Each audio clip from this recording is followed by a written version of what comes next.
Hello, hello, hello again, ladies and gentlemen, and welcome to the third episode of Not Wasting a Single Story, where we aim to create these comfortable platforms to converse about stories, opportunities, and most importantly, lessons and activities that are happening within the waste management space. I'm your hostess, Gamuchirai Mutezo, and I'll be the one who'll be poking guests on this lovely couch, hashtag the green couch. Today I'm joined by a young man I've been following for a while. I see his post on LinkedIn. I bump into him at events. I stand afar and I just look. I see the work they do, and I felt it was very necessary to have him on the green couch and learn more about what he does. From past experience as well as current conversations, waste collection and transportation is one of those pain points that a lot of decision makers and practitioners continue to put on the table. Here is a young man who's been operating in the space in a manner that is so customized to our urban spaces. And I wanted to know him more. I wanted to learn more about the activities he does. Sifiso, hello. Hello. Thanks for having me in this space. Awesome. I'm really delighted that you could make it. First time for me in a podcast. Okay, well, this. Mama made it. Hey, Mama. Hey, Ciso's Mama. Hey, how you doing? I'm really keen to know about your company. But before we do that, who are you?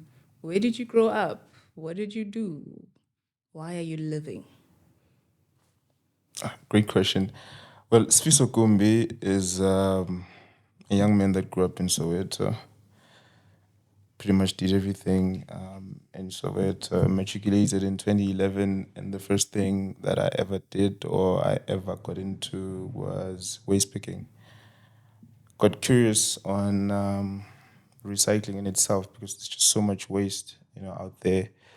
And I used to see these guys, picking waste and pulling the trolleys, and I always used to wonder, what gives them, such an enthusiasm to just go and collect waste. What value is there to it? And I started investigating, and I found out that you could actually get money, from things that have actually been thrown away. I started in high school. I would go and collect cans. Sometimes I would collect used metals, in the backyard and go and get a bit of cash from it.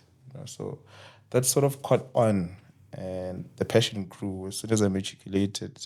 That was the first business I ever got into.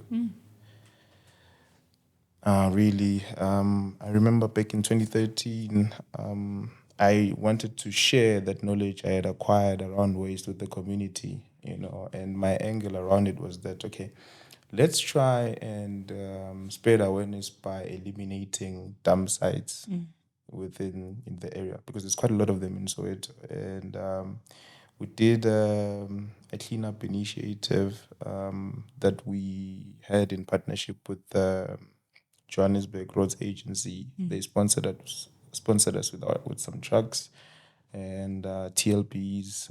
It was also supported by the local councillor at the time, you know. And I got recognized by a few of the community leaders. One in particular was the late Richard Buthelezi, who was one of the leading guys within the buyback center space, and he recruited me. I think I was 19 at the time.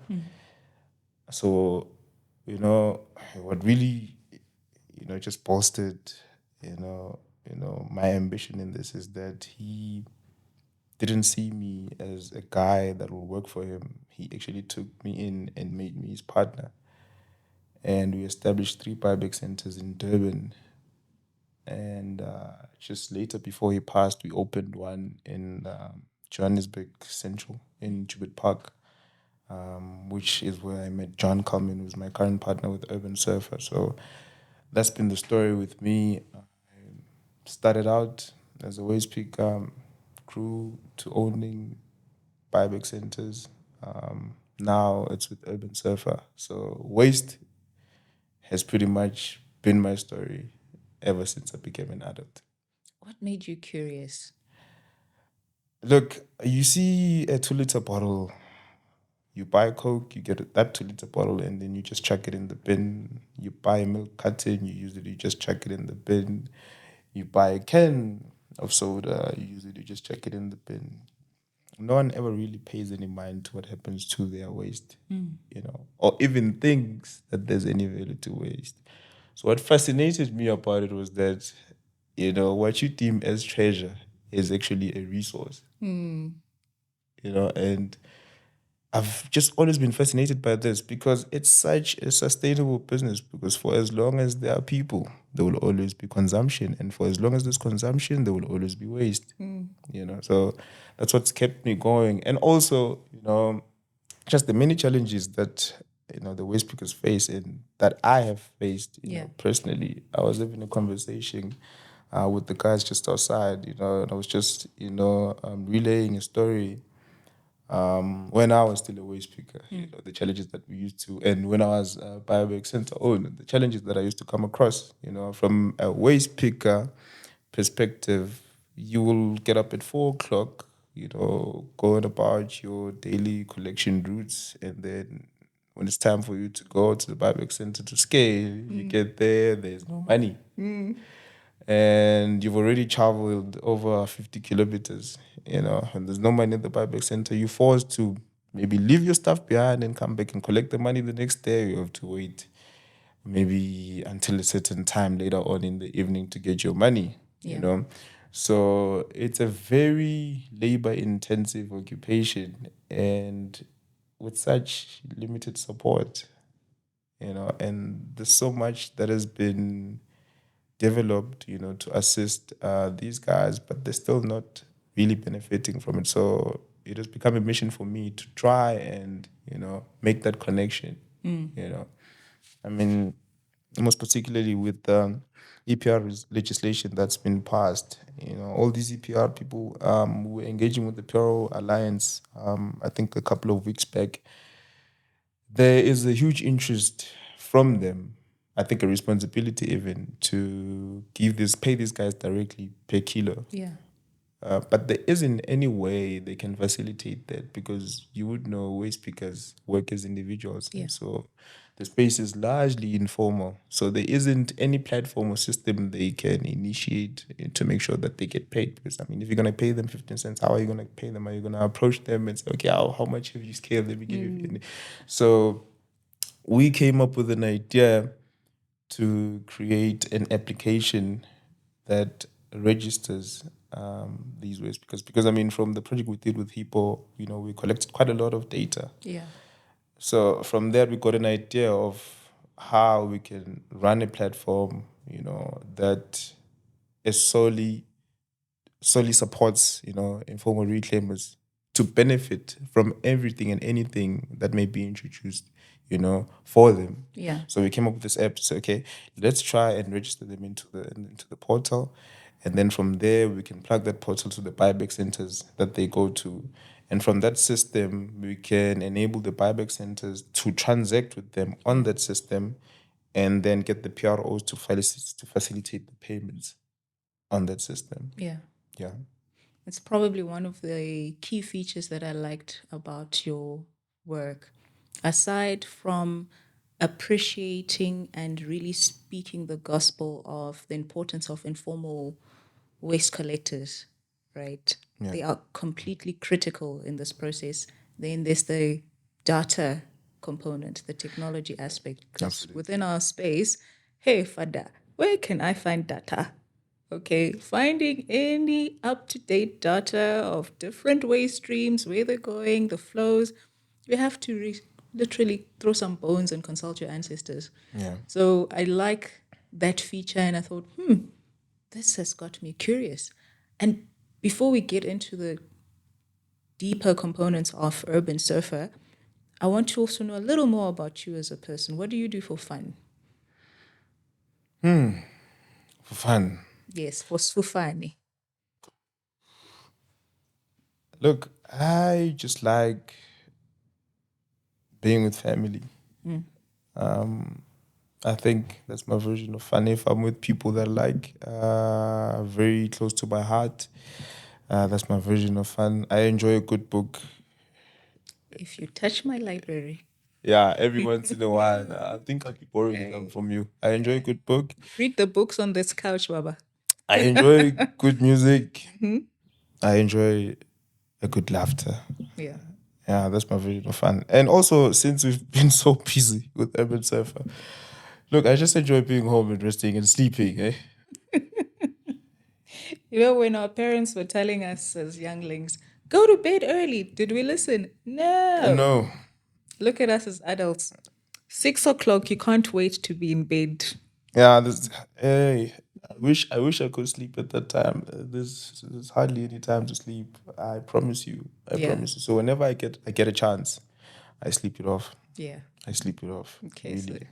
80% of the time sleeping, and then the other 20 for reading, hanging out with family. Yes. And I do party. Oh, like what? Twice a year? No, as often as I can. Once a month. Yeah.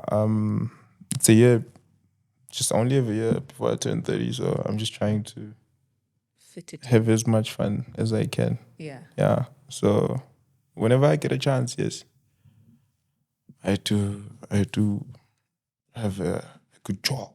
Okay. The reason I'm asking this is as much as we will be unpacking about the company, the opportunities, and the whole 9 yards, there's a person behind it. Right? At times we forget that there's a person who's got red blood, who has fun things they get up to, and who also feels pain every now and again. Yes. So at least those who end up watching this podcast will be like, I can approach Sifiso and Yeah, have a he's a human after conversation. all. He's human. Yeah. Yeah. So glad to note that you are human and your blood is not green. Yep. Wonderful. Now, with that being said, I want us to unpack the concept of the mindset, right? So, for you, you were curious when you got into waste. For someone else, waste is something that smells. They may not see the same value as you did back then, right? How is the mindset with the informal waste collectors you've worked with? Do they also see it as value or it's means to an end? I think it's both. Okay. It's both. But I would say it's more a means to an end for most of them. Really, it is. Because I mean, a lot of the guys, or even the ladies, because there are some ladies in the space, quite a lot of them. You'd find quite a lot of them in the East End. You know, I've recently discovered it's the lack, of employment opportunities Yeah. that saw them getting into the space. For a lot of them, some even the migrant waste pickers from Lesotho, they came to the country. There aren't many job opportunities around. They decided to get into the space, because there's so much ways to go around, and for as long as you are able to go out and collect for yourself, then you can have food on the table. Yeah. But for some, there's limited. Look, I'd like to put this out there. Waste picking is one occupation with unlimited growth potential. Tell me more. Meaning, you can grow to as much as you like. You can grow to becoming a public center, and from being a public center, you can grow to being a plastic pelletizer. That's semi-processing. You can grow from that to plastic formulating, and you can grow to that to injection molding. You understand? And you can even grow further from that. And there's lots to recycle out there. There's lots to recycle. You can recycle oil. And by recycling oil, you can become an oil refiner yourself. And from becoming an oil refiner yourself, perhaps you can make your own lubricants out of used oil. The potential is just limitless. Yeah. And it's just all up to you. It's all up to you. You don't have to go through like a process within a company, or it's really all up to you. I know a guy in Alex that we gave a trolley to. His name is Kaka. And immediately he got that because of the logo, Hippo Urban Surfer. It was now a formal statement to him. He went out and got someone to invest in him, and he opened up his own public center. I'm telling you, that guy drives a Mini Cooper right now. Oh. I don't even have a Mini Cooper. What do you drive? Bicycle? I drive an Uber. Wow. Yeah. So for some, it's a means to an end. For some, it's an economic opportunity. Yeah. Really, it's an economic opportunity, and it is a great one, because it's up to you if you want to make 1,000 rand a day, or you want to make 300 rand a day, or you want to make 200 rand a day. It's all up to your efforts. Yeah. Right. And with any business, it's all up to strategy. One person would see it and say, okay, you know what, I won't pull a trolley. I'll just approach a mall Yeah. and ask, look, can I just take care of all the waste? Already you have volume. So the only thing you need to do, you don't even need to have transportation. You can just approach Remade, you can just approach Gayatri, you can just approach Planet Care. They bring skips. Whenever they collect, you get your money. Yeah. So there's lots of ways to go about it. There are lots of strategies one can apply within the space. Hence I say the opportunities are almost limitless. I'm so happy I have you on this couch because as you're speaking, even I'm getting excited. I'm starting to think, okay, okay. And that's what we want to put out there in this space, that we've got so much waste that it's up to an individual to really be intentional and see these opportunities that you've indicated. Yes. And most importantly, even the term urban surfer, it really just continues to showcase the, I suppose, versatility of the role that informal waste collectors play. Yeah. Now I'm going to move away from that term, informal waste collectors, and call them urban surfers. Yes. Right. Now, coming to your model, do I need to have an application and then register a profile? I collect from the Santon area or Boxburg area, then you track the quantity up until I get to a buyback center. How does that work? Oh, so the application is going to work like this. It's going to be web-based. Okay. So you don't need to download it on your phone. You can go so we'll be working quite a lot with buyback centers. Yes. So what you'll do as a waste pickup, because you always take your waste to the buyback center anyway. So what you'll do now, you'll just register a profile Yes. for yourself. So the buyback center registers a profile for you. But here's the interesting part. When you register that profile, it doesn't mean you only have to take your waste to that buyback center. Immediately it gets into the system, it reflects in all the other buyback centers. So should you decide, or should you be closer to a certain area at a specific time, you can use that because it's the same profile anyway. Yeah. So whatever waste that you bring in will be recorded into the system, right? And I think we are still ironing it out with the PROs. So they'll decide if they want to pay per kilo or per ton, do they want to pay per week or per month. But once a certain or any waste picker within the system reaches a certain target, they'll then get their extra 15 cents, Okay. either per kilo or per ton. Yes. Yeah, within the system. Okay. That they can go collect in cash from the buyback center, or it can be paid directly to their account. All right, you've answered my second question, whether I upload my banking details or not, but at least there's a sense of comfort for me Yes. that I'll get paid after 2 weeks. Every day I can continue bringing my recyclables, but I'll certainly get paid fortnightly or end of the month. Yeah. Okay. And the waste pickers have access to the app as well. They can get in and update their details. Yeah. Let's say, for instance, if they were operating within, we're going to have a geolocating system in there. Okay, just say, okay, I'm operating within this area. Okay. Like if you want to update those details and say, okay, I've just moved, maybe I'm in Durban right now, it'll reflect that, okay, this person is in Durban right now and is therefore likely to go to these buyback centers, or these are my new banking details, or I don't like using that name anymore, Yeah. or I'd like to change my username. They have that option as well. And the same applies to the buyback centers. And then the PROs will have a back end usability as well. Yeah. This is so interesting. Right, I've got my Can't wait for you profile. to see it. I'm going to actually come and visit you. Lovely. In fact, we can go on a collection spree if possible. I really don't mind getting my hands dirty because you learn from. You up for the challenge though? I am up for it. Okay. Don't be fooled by my lip gloss today, hey? Do not be fooled. We'll see. Challenge accepted. Okay. Hold me to that. Yeah, I will. Right. So I've created my profile. I can move between different buyback centers. What are the primary waste categories that the buyback centers take? Paper, which is categorized as into.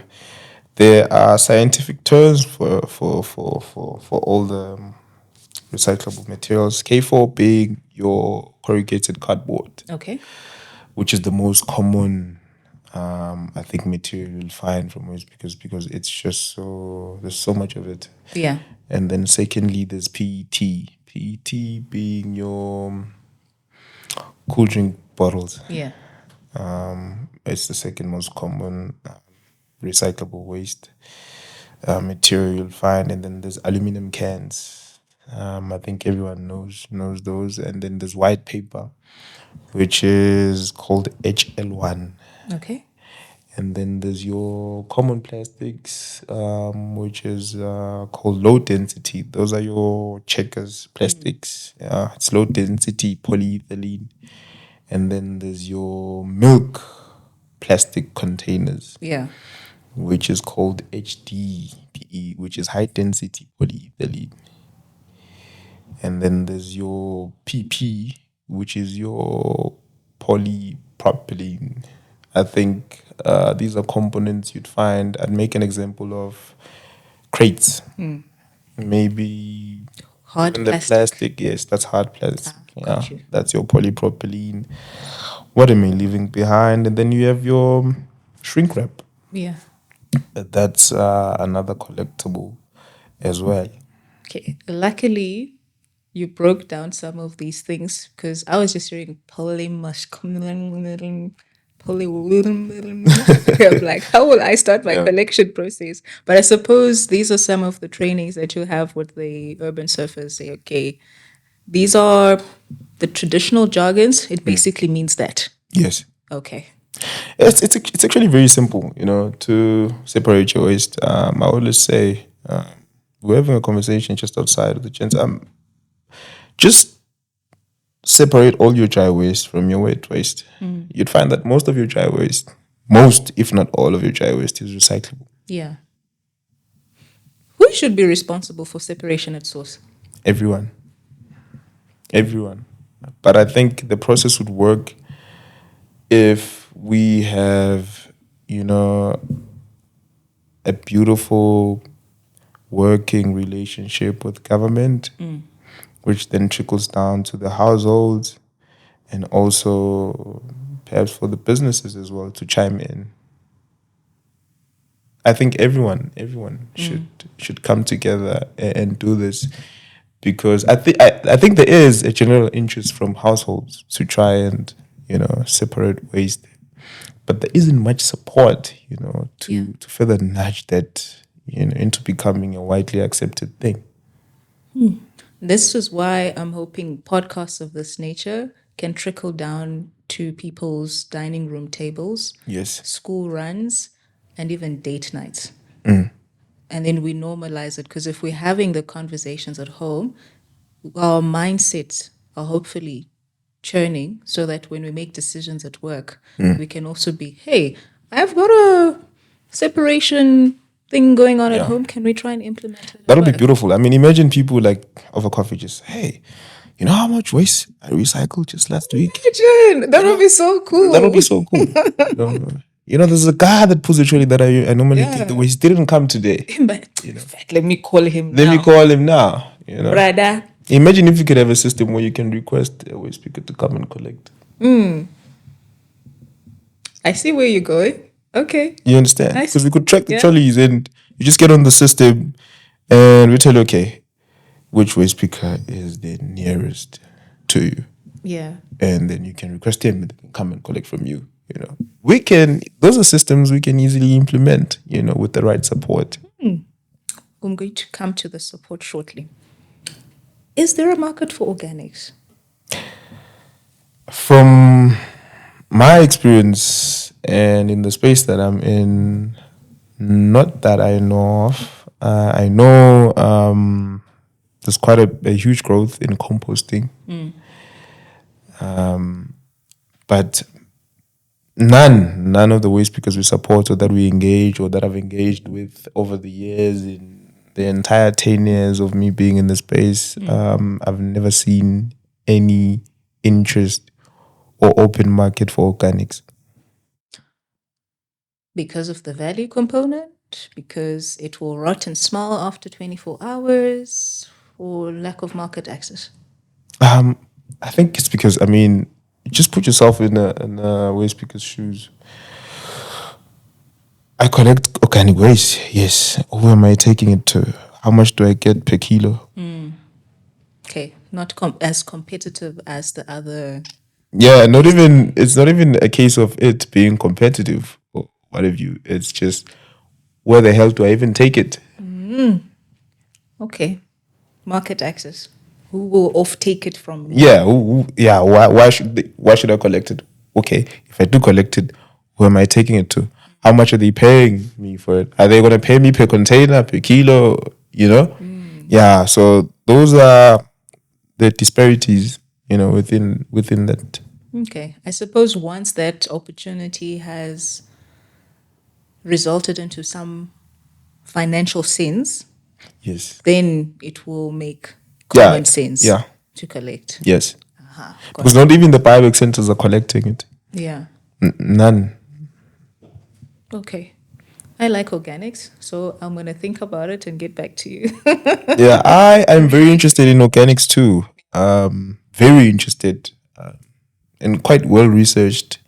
We've been looking it up. I think we've had conversations too.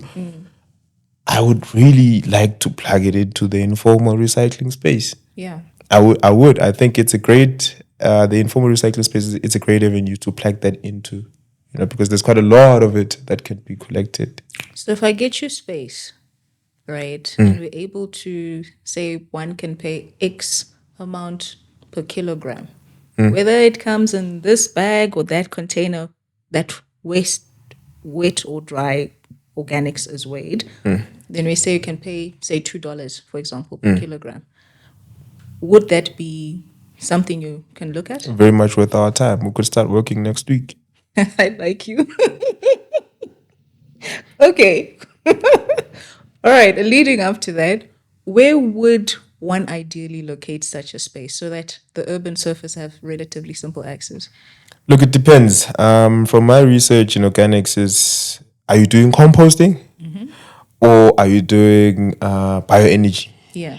Right, it'll depend. So if you're doing bioenergy, I understand that you're going to need a lot of waste. Yes. But if you're doing composting, maybe not so much, So if you're doing bioenergy, you're going to have to be located in a place with a large concentration of organic waste. Yeah. A large concentration. And I think some of it you are not even going to get entirely from that area. You'll have to source elsewhere. Yeah.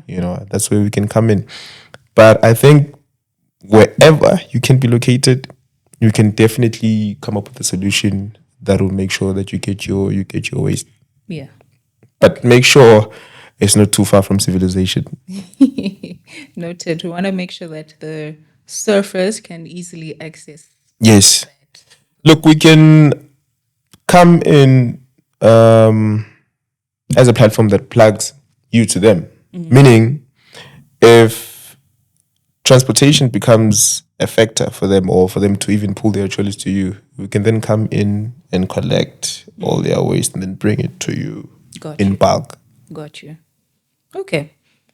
As we wrap up our chat, and this, by the way, is not the last one.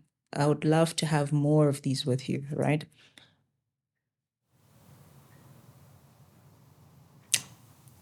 How best can we get tomorrow's decision makers excited about waste? How can we get them to share our passion for waste and continue to see these opportunities we see? That's quite a tough one.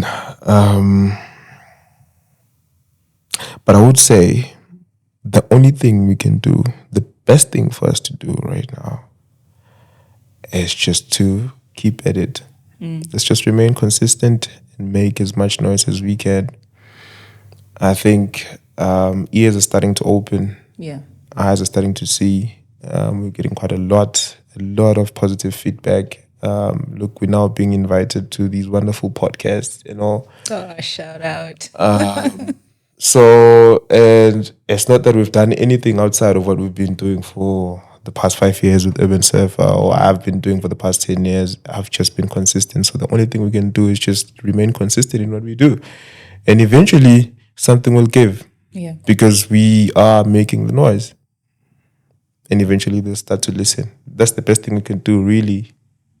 I really feel like saying hallelujah at this point because you have spoken. Consistency and continuing to have these conversations. Yes. Right. Just remain intentional. It's like you stole that from one of my LinkedIn posts, remaining intentional. Yes, I did, as a matter of fact. But it's a great word to use. It applies quite a lot to what we do. Yes. Because we've remained intentional. Sifiso, I wish you nothing less of the best. Thank you. We've just cracked the ice today with the first podcast. Yes. There's so much more to unpack in terms of the work that you are doing. And I will do my part to let people know because you play such a critical role within the waste management value chain. So I celebrate you. I say shout out. Keep the consistency going. Thank you. Yeah. Thank you so much. And I think you guys have quite a big role to play within the organic space. And we're waiting for you to assume your position. This is the part where we say cut and then we get into business. Once again, thank you so much for making the time. Make it 2 hours next time. Right. Yeah, we'll make it 2 hours and have some eats while we're at it to feed our digesters. Yes. Yes.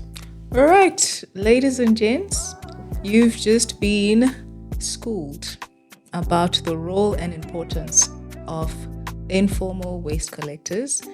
Check Urban Surfer out and see where you can co-create and plug with them. Until the next episode, don't let any story go wasted.